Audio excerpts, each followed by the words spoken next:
Welcome, ladies and gentlemen, to the Director's Cut, where today me, Ethan Rainey, and my co-host, Micah Jones. you may know him, you may love him, I certainly love him, we're going to be reviewing the legendary, the amazing, the great saga of Star Wars.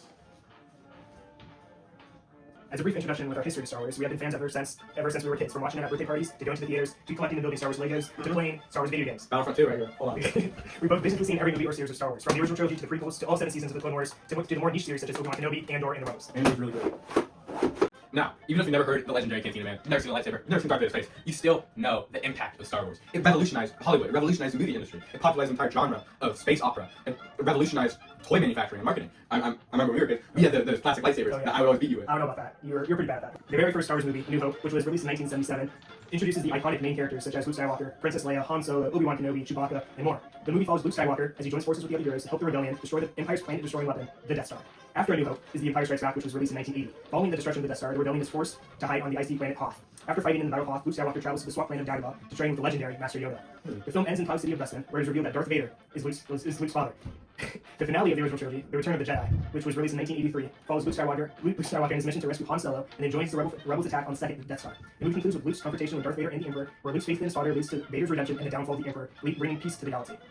Overall, the original trilogy symbolizes hope, perseverance, and the triumph of good over evil. George Lucas has even said that the original trilogy was influenced by Joseph Campbell's Hero's Journey.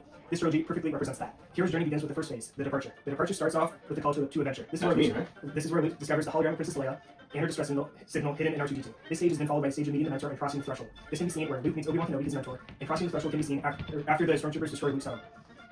Luke then takes Obi-Wan's lightsaber and leaves his home planet. In the second phase of the hero's journey is the initiation. This is the phase where it's characterized by trials and transformation. This can be seen where Luke enters the Death Star when he trains to master the Force and when he comes face to face with the realization that Darth Vader is his father. The third and final phase of the hero's journey is the return. After defeating evil through using faith, blood, and compassion, Luke officially becomes a Jedi and brings peace and redemption to the galaxy. Now, George Lucas wasn't only inspired by Joseph Campbell when he created the original trilogy. As a matter of fact, there were a lot of real-life, real-world issues going on at the time that he wanted to comment on. Star Wars was released in 1977.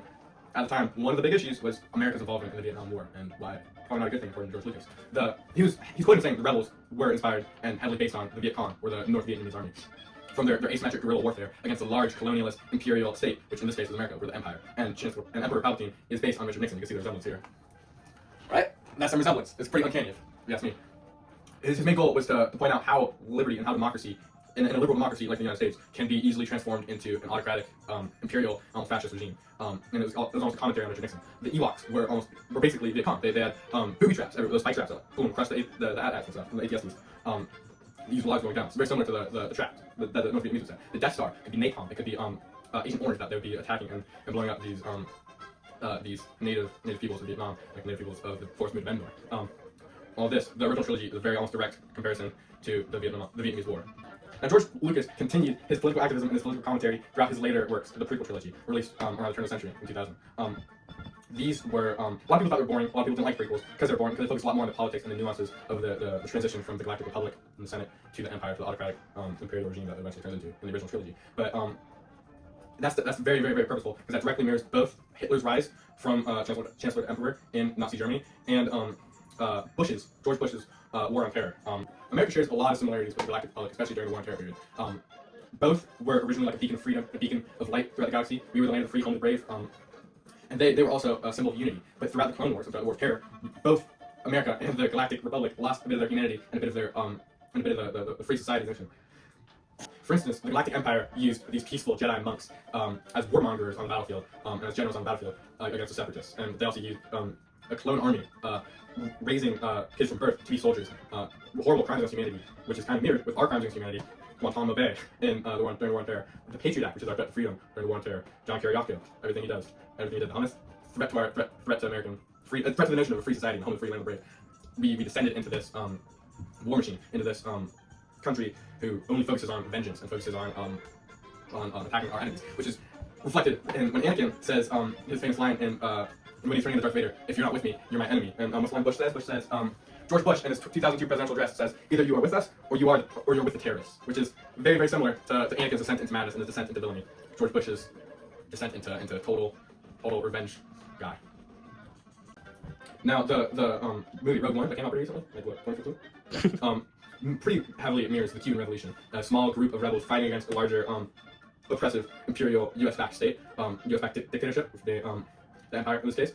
Saw Gerrera, he leads the revolution. Saw Gerrera is a direct reference and a direct parallel to Cuban or Argentinian Cuban revolutionary Che Guevara, who led the forces against the CIA-backed Bay of Pigs invasion. The movie, the main climax, main fight of the movie takes place on Scarif, a tropical coastal planet.